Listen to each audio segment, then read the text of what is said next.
Big boss season 8 లో మూడో వారం సాగుతోంది. కంటెస్టెంట్స్ ని రెండు టీమ్స్ గా విడగొట్టడంతో టాస్క్ లో కొట్టుకునేదాకా వెళ్తున్నారు. ఈ మధ్య కంటెస్టెంట్స్ తో వాళ్ళ ప్రేమ కథలు, వాళ్ళ ఎమోషనల్ కథలు చెప్పేస్తున్నారు.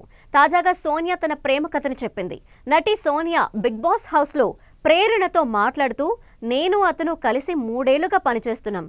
నేను మొదలుపెట్టిన ఒక ఎన్జిఓకు అతను వెబ్ డిజైనింగ్ లో సహాయపడ్డాడు. అతను ఒక స్పాన్సర్గా కూడా సపోర్ట్ చేశాడు. అతను నా జీవితంలోకి వచ్చాక చాలా మార్పులు వచ్చాయి. నేనైతే ఇప్పటికీ ప్రపోజ్ చేయలేదు. అతను నా నిర్ణయం కోసం ఎదురు చూస్తున్నాడు అని తెలిపింది. దీంతో సోనియా ఓ అబ్బాయిని ప్రేమిస్తున్నా అతనికి ఇంకా చెప్పలేదని తెలుస్తుంది. మరి బిగ్ బాస్ అయ్యాక సోనియా ప్రేమ కథకు శుభం కార్డ్ పడుతుందేమో చూడాలి. ఇంతకీ ఆ లక్కీ పర్సన్ ఎవరో అని సోనియా అభిమానులు, బిగ్ బాస్ ఫ్యాన్స్ చర్చించుకుంటున్నారు. ఇక సోనియా ఆర్జీవీ కాంపౌండ్ నుంచి హౌస్లోకి వచ్చింది. ఆర్జీవీ ప్రొడక్షన్లో ఆశ, కరోనా లాంటి పలు సినిమాల్లో నటించింది.